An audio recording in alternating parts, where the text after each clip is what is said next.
Hello everyone, welcome to the F1 2026 Hungarian Grand Prix predictions. Hello everyone, joined by Sahwgunn and Captain AJX. Hey! Hello everyone. I'm in the car again. And I've said this before, the only F1 podcast where one of the hosts is actually driving. Yes, that's the specialty you will not find anywhere else on YouTube, for sure. Yes. Say that. Okay, so Hungary, we got the penultimate race before the summer break, or am I wrong? Maybe. Actually, I'm wrong because it's the last race before the summer break.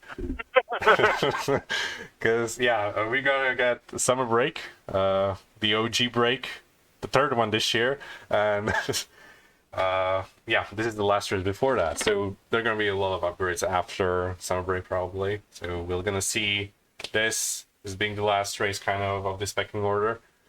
We also have some teams bringing upgrades anyway, like Aston Martin with the B-Spec car, apparently like 2 seconds faster or something, and McLaren with a big upgrade package, and other teams obviously with some smaller bits here and there. Yeah, how excited are you? Yeah, really excited. It's a fascinating Grand Prix. Hungary is one that I think a lot of people go, that's a boring Grand Prix because they drive it on the F1 games and it's, difficult to overtake. It's a bit shabby, but it's a short track, which, given we've just had the two longest tracks and we found out that Boost Mode ruins those two long tracks, is a positive. And then also, actually, if you think about it, the last few years, Hungary's actually been quite a fun Grand Prix. Sometimes it's been because of strategy, don't get me wrong, but it has been a fun Grand Prix, so I'm interested to see what it sends our way this year. Yeah. I agree. Hungary has been kind of delivering despite being kind of an old school circuit. It's not really known for that much overtaking and racing in general, but it's been delivering in the past few years. I mean, notably, like we had last year the battle for the win between Lando and Oscar. Then the other battle for the win, which wasn't really a battle, it was just a swapping positions.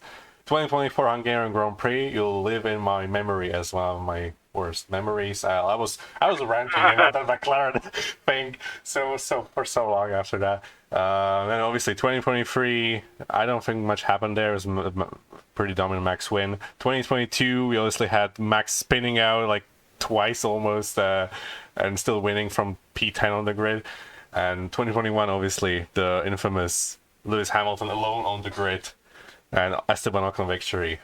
Yeah, quite an amount of races we're getting, good races we're getting, and memorable ones on the circuit. Hungaroring. I've also been there physically twice already, and it's a pretty nice place to visit as well. So I recommend. Yeah. So yeah, excited for this Grand Prix. As I say, the power units should suit a Grand Prix like this. Yes. Instead of what we've had in the last two races, which has been abysmal. Yeah, definitely. This is the only saving grace that I've had for this weekend. Otherwise, I will be pretty depressed of Formula One, because the Belgian Grand Prix especially was just depressing. As an F1 fan who loves cars being pushed around the track, and that was the opposite. That was completely random, because like every team at this point like explained that the softwares that basically put your energy deployment throughout the lap, they're basically AI. So drivers have to rely on their AI not misbehaving to actually set a good lap time during the lap, and that's not only a problem for a couple of cars, like namely George, Oscar, Leclerc had the issues as well, but every single driver is being like unfairly treated by their battery, but some to more extent than others, and it's just this is the worst thing about these tracks. Like, how are we getting from like cars being pushed down the track every single lap to this. The grids are almost set by RNG at this point, especially on the circuits that are dependent on energy, right? Like Spa was just super long straight after super long straight, and if you lose your energy on one straight, you didn't have it on the other. Well, unless you were Antonelli, but yeah, it's just it wasn't nice to look at, and hopefully it's gonna get better for next year with the reduction of energy power compared to the IC power. And yeah, we just gotta get through the rest of the power tracks. Like we still have Monza to go. I have no idea what to expect there.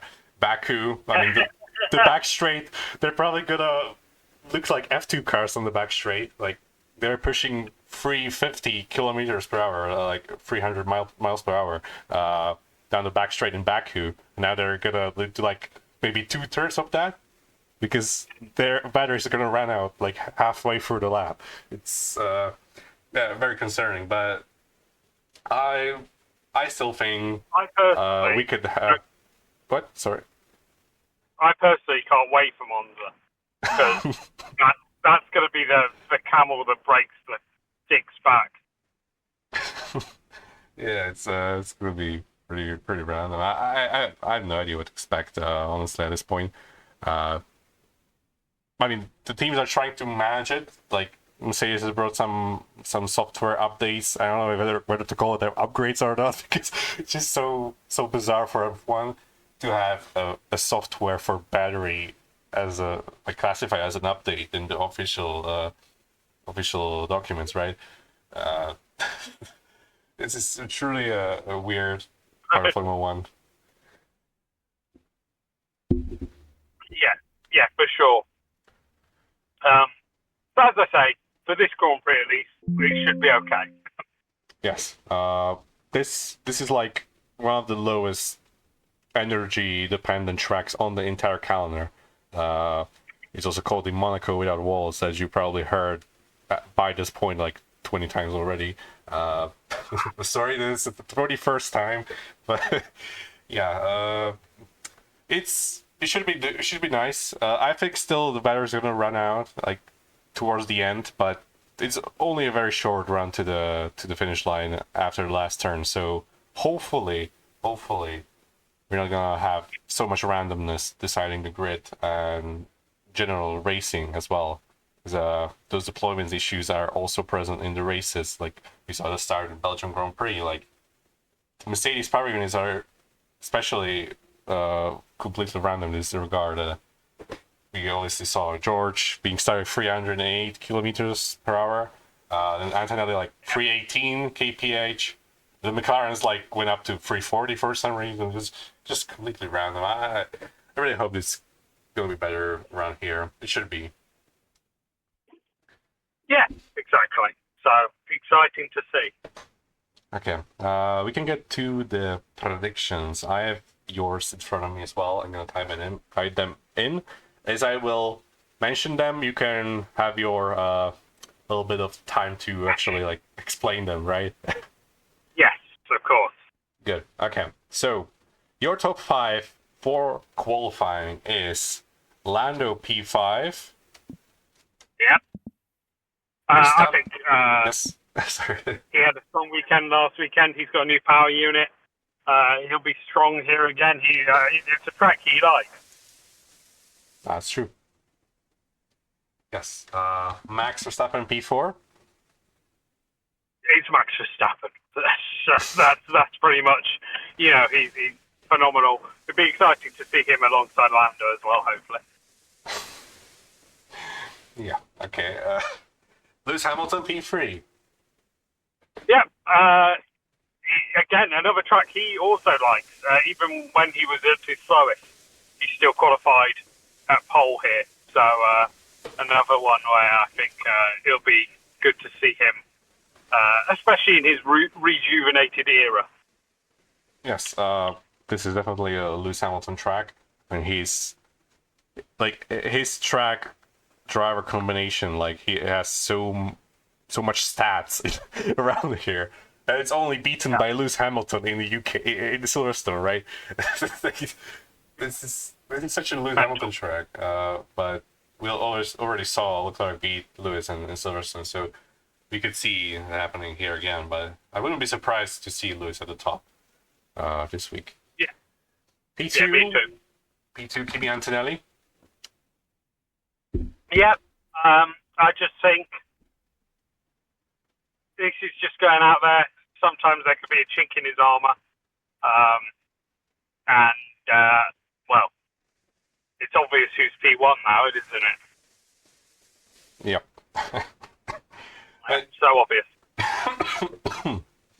Yeah, so obvious. It's, I mean, we have one of each of the top 4 teams in there. So we're left with George Russell, Charles Leclerc, Oscar Piastri, and Isaac Hadjar.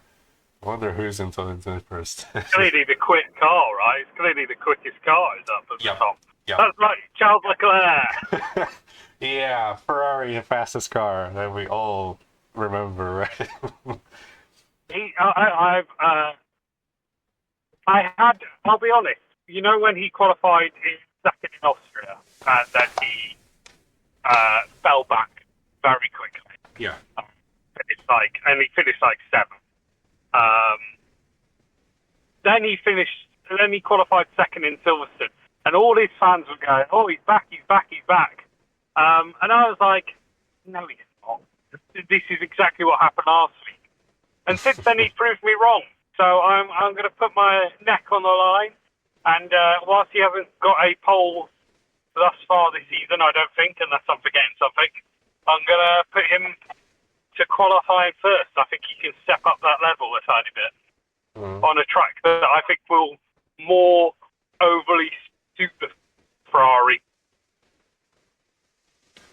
Yeah, this is definitely kind of more of a Ferrari track compared to the one I had last week.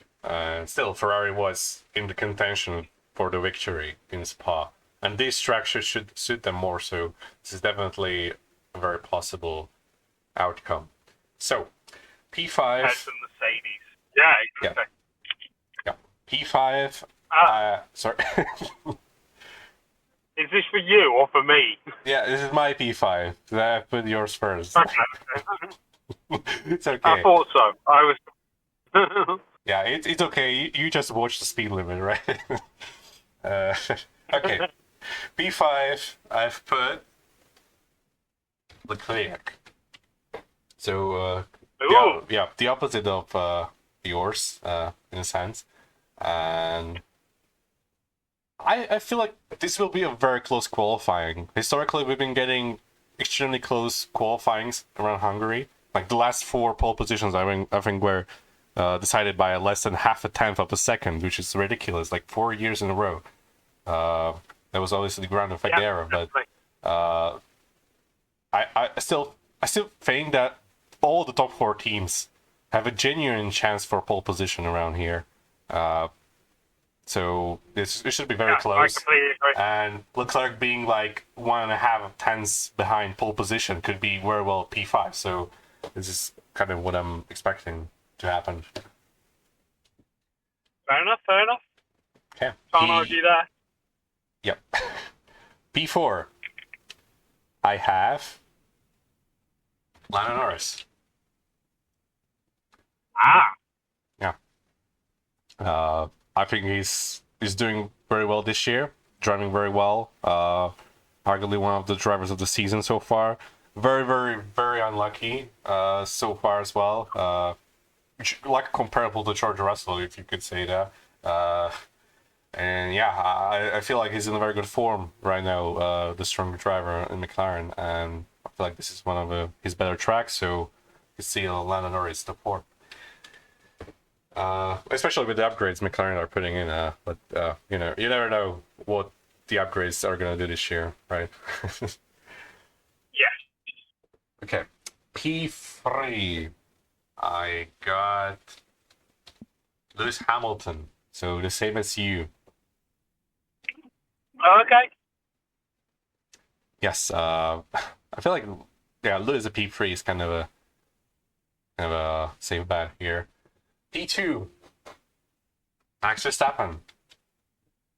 Yeah, nice. Yeah, I feel like Max could do really well around here. falling just short of pole position, which is taken by Kimi Antonelli. I refuse to doubt this kid right now because the form he's in is just ridiculous. He's like always quickest every single time he's on track.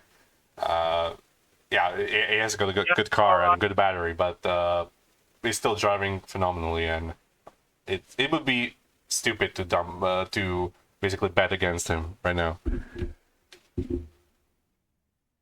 Yeah, fair enough, fair enough. I'm not calling you stupid, by the way. It's just right. I don't even take it that way, don't worry. Okay. Okay, so the race top 5. You have put Max Verstappen in P5. Yeah, well, this was a bit like, there's a bit in my brain that when Max Verstappen actually wasn't that quick last week, he obviously had the toe from Yuki, not from Yuki, sorry, I went back at you. He had the toe from Hadjar, and that made him go second. So there's potential there that Red Bulls are a bit off the pace, but I still don't want to bet against Max Verstappen not being in the top 5. Yeah, that's fair.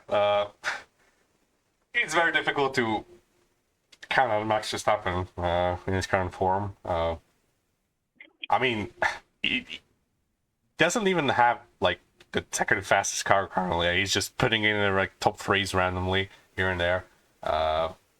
Just still showing that he's an incredible driver still in these regulations, and if he's given the car, I believe he could still like win races, and not just win races, like win races dominantly and win a lot of races in a row, like he used to. It's up to Red Bull whether they actually deliver him the car.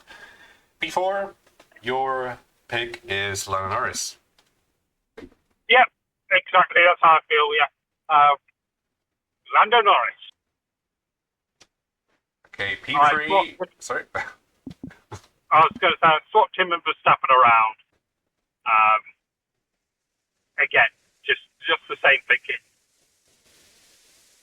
Yeah. Okay, P3, Lewis Hamilton. Yeah. Well, I think if you do my top 3, I can explain. Yeah, okay, I'll put it in.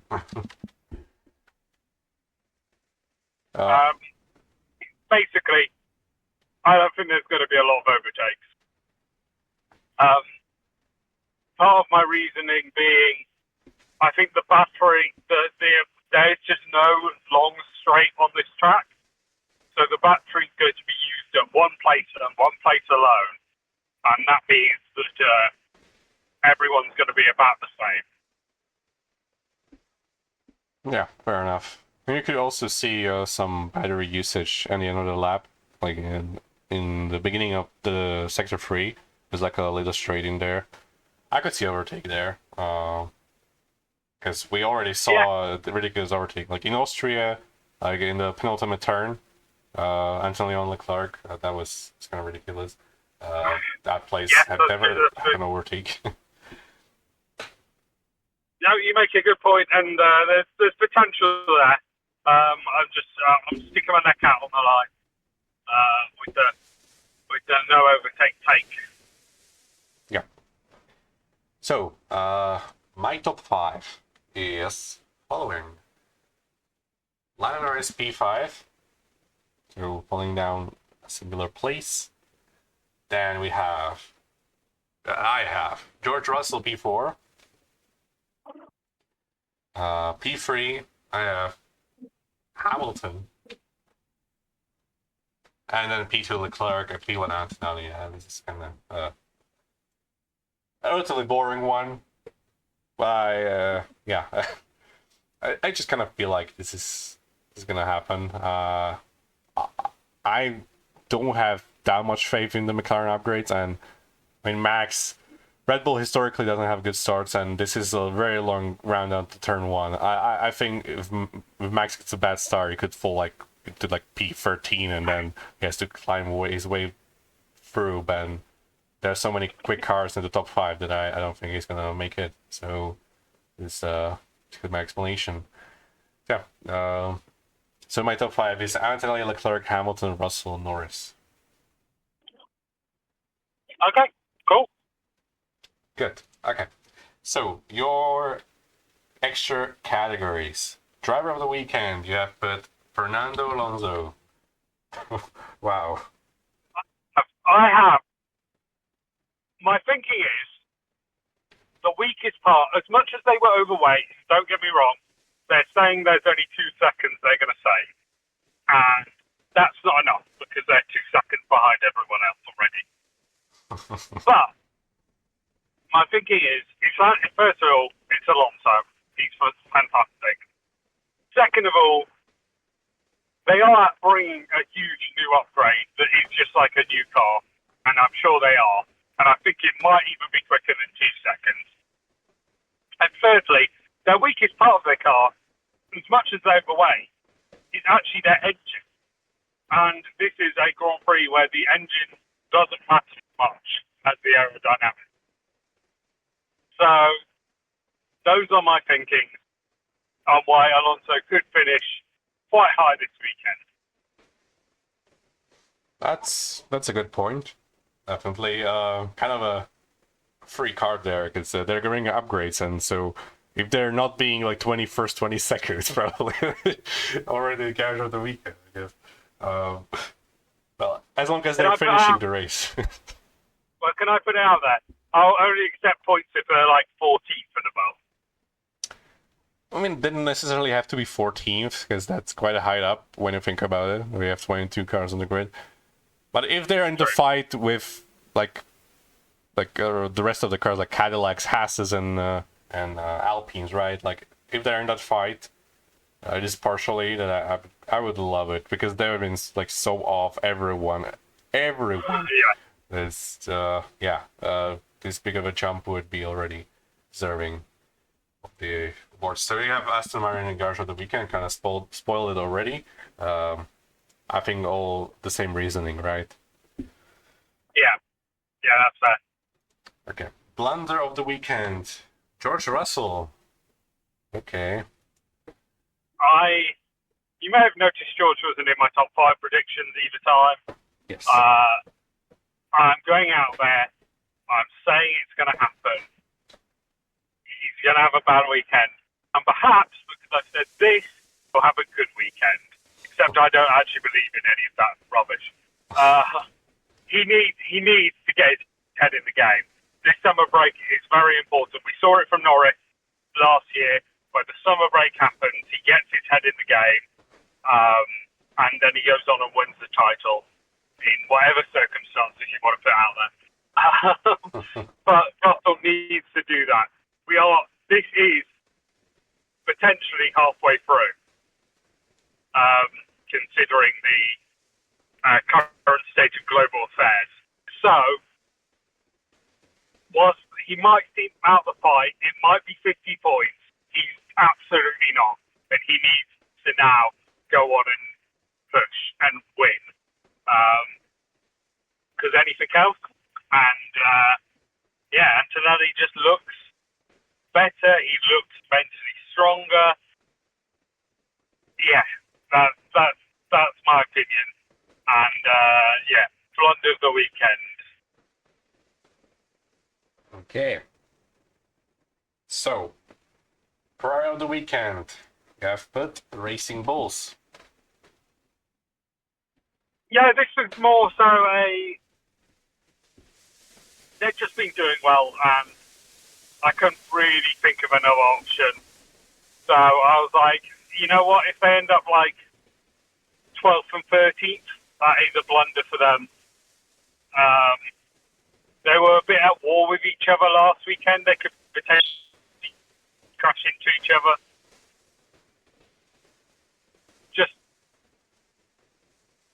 Just put it out there. Yeah. Okay. So, fastest lap. Lando Norris. Yeah, well, he was the fastest lap last weekend. I know he was on a completely different strategy to everyone else, and that strategy didn't even actually work out. But I'm putting him up there. I think he'll have a good weekend, and I hope for his sake that he performs. Yeah, hell, we would not get a 8-second pit stop. Definitely. Yeah. Yes, indeed. Okay, so demolition award. Yeah, but Lance Stroll. Yeah, just because I couldn't fit. I'll be honest, these were very tactical choices this week, if you can't tell. I need to make up the point disadvantage. So, Lance Stroll, out of every F1 driver, is most statistic, especially because it'll be the first time that he's actually in the field if they have actually got 2 seconds worth of upgrades. So, yeah, Lance Stroll is my pick. Statistically, I think the best pick. Yeah, fair enough. So, my extra categories are driver of the weekend.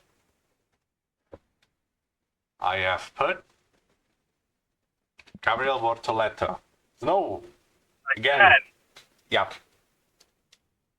Bortoleto, yeah, he had an amazing weekend last week in Spa, and this is kind of a track that generally suited him historically. I mean, last year he was a rookie, and he was like 3/10 off pole position in the Sauber. So yeah, like this is kind of his track, and yeah, he scored points on the day as well. So yeah, kind of a good track for him, and Audi's been seemingly getting better, like we saw in Spa. So we could see Bartoletta in the points again. Fair enough, fair enough. Okay, garage of the weekend. Yeah, it's difficult to not put Aston in here, but I will not do. I don't want to pick the same as you, right? You gotta catch up. I'll pick. Instead, I will pick Red Bull Racing. No, for no reason. I just a random team that I like. I've decided to put it there. Fair enough. Okay. Blunder of the weekend.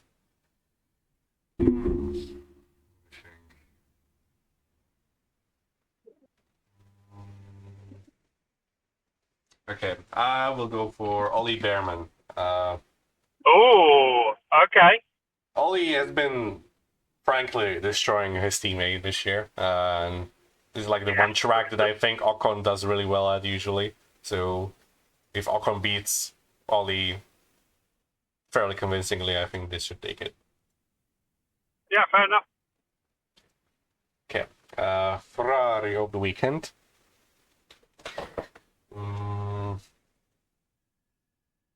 I will. Okay. I'm gonna go with Ferrari. Again, similar to Red Bull, just like a random top team, and then picking in just for the randomness. It's called Ferrari of the weekend for a reason. I mean, they're Ferrari, right? They're still gonna be like one of the contenders for this award because it's Ferrari, right? Yes. Yeah, exactly. Yeah. Ferrari, it's in the game. Instead, it's in the name.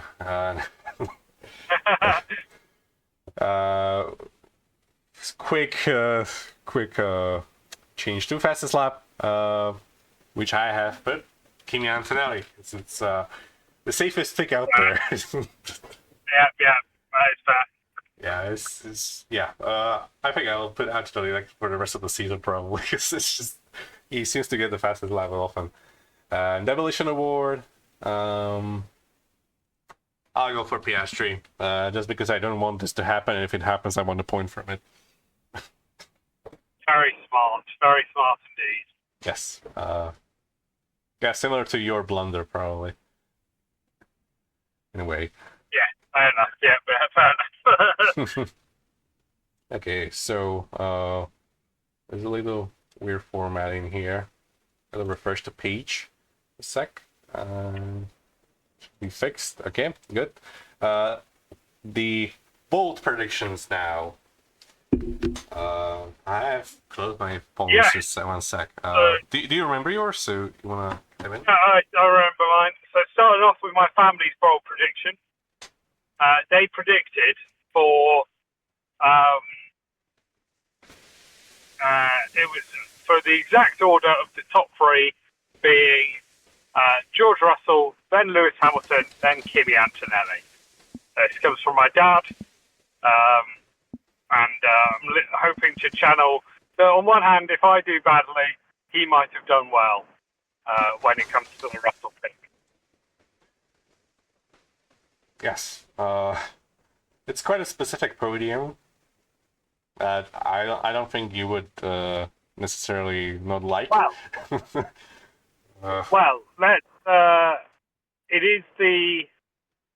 it would be the first repeat podium of the year.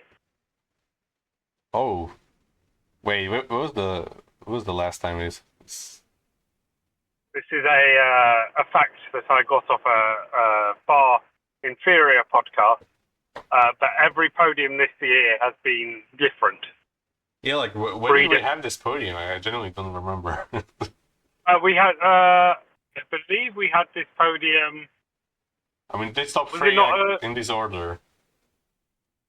Oh, am I wrong? Like, I'm not saying it. I'm just saying these three drivers. Oh yeah, okay, my bad. Yeah. They've been. We've not had the same three drivers all on the podium together. That is true. That fact is actually true. Yeah. Just this order, I was like rookie. Yeah, George Russell has won 2 races, and each time it wasn't Lewis behind him. So it was like this doesn't make sense. But yeah, basically those 3 have already shared a podium in a different kind of configuration, basically. Yes, exactly. So, your extra ball prediction, do you remember it? My extra ball prediction was that Alonso would make Q2. Yeah, but Aston, so should I change to Alonso or keep Aston? Oh, change to Alonso. Okay. It was meant to be Alonso. I typed wrongly. It's fine, okay. An extra bold point, bold prediction. Alonso to get points, which is a bet between you and me that he will not get points this season. Yeah, this is another one where you have Aston points written, so... Okay. Again, I meant Alonso. Okay. Okay, Alonso Q2, extra bold, Alonso points. I see. Yeah. It's fixed. Now, we'll move over to my family poll prediction, which comes from my mom. I mean, she probably made the best family poll predictions so far this year, like from my subjective opinion. And this time out... Your dad's got you points. Yeah, my dad's got my points, but like I find my mom's predictions like more fun. Like in a way that I probably would have thought of it in a way, like kind of like more predictions that I would make in some kind of a universe rather than my dad or my sister. If that makes sense. Okay. Anyways, so my mom has predicted McLaren 1-2 in the Grand Prix. Oh, very nice. We know what order you like. Yeah, obviously, she said that it was Piastri winning, but she said that also like in any order. So I'll put it in McLaren 1-2. So, this is... love that. That'll be interesting to see, because, I mean, last year we had a McLaren 1-2, and the year before that as well. So it would be the third McLaren 1-2 on the Hungarian Grand Prix in a row. Well, the first one this year. That'll be interesting. Yeah. So, extra bold prediction. This is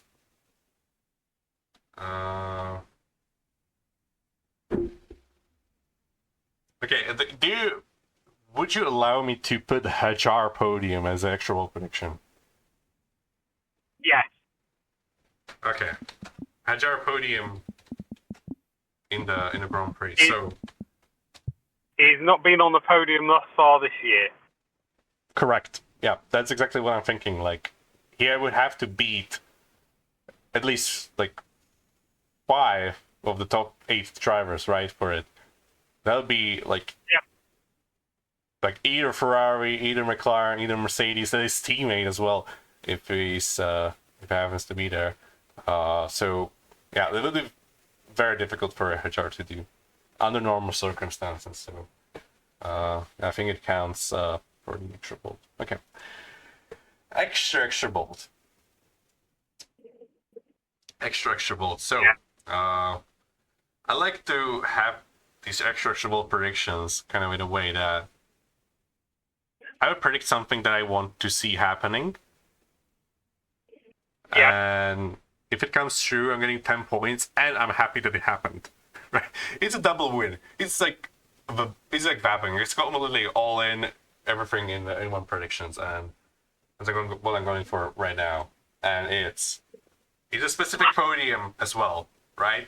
But a much less likely one. So it's a Piastri win, obviously. GP podium, I got it right. So Piastri win, kind of a surprise there. Then it's Hajar P2. Okay. George Russell P3. Okay, that's nice. I think this counts for the extra ball. Like, this is Definitely. This is three drivers who are expected to get beaten by their teammate this week, and all on the podium. It's like, yeah. Almost. Also, it's almost a year since Piastri's last won. So. You didn't have to specifically remind me that. Yeah, it's. I mean, it's still not a year. It's not the full year. It's like 11 months, but yeah, we're getting there. And it would be nice to see a Piastri win. I would not lie. You know how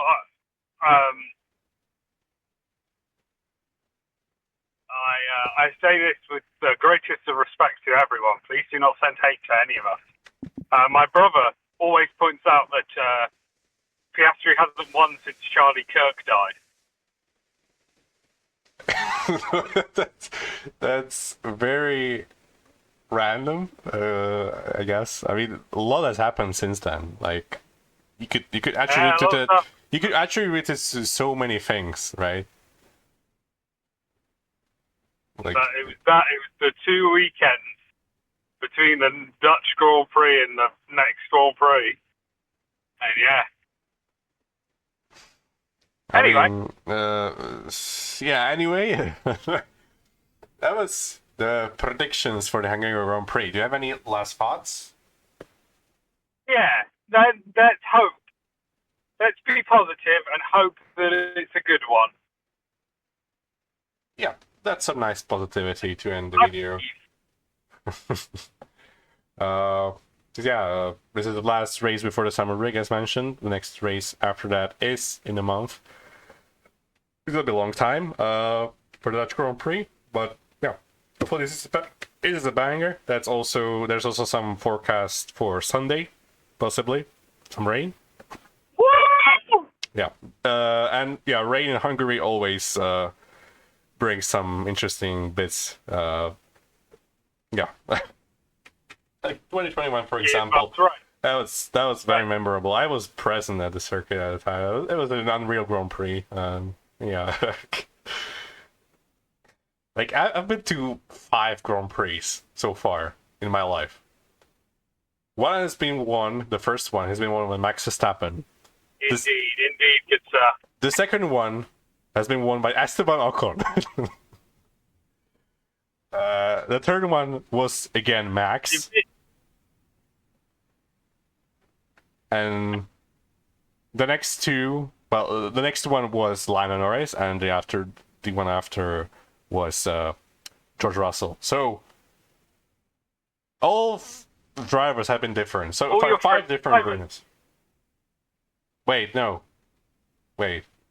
Oh, never mind. Max twice. Okay, my bad. All your favorite drivers. I mean, not really. I mean, I haven't seen Piastri or Hülkenberg win yet, so that's what I'm still waiting for. I mean, I wouldn't mind a Hülkenberg Piastri 1-2 in this Grand Prix at all. Yeah, I'm sure you wouldn't. Yeah, I would probably maybe even say something nice about these regulations after that result. It would have all been worth it. Yeah, I would praise the regulation as the best ever. It will be all I need, right? But just joking. I would probably still not like the regulations, but I would like the result, and I would be very happy with it.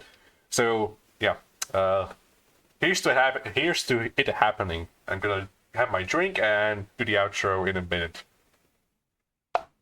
Hell yeah. So, yeah, let's hope it's a good one, and we'll see you next week for the Hungarian Grand Prix reaction together. And we're gonna recap this Yes. future banger of a Grand Prix. So thank you so much, everyone. It's been watching, listening. Every interaction is much appreciated, and thank you so much. We're gonna see you next week. Peace. Peace.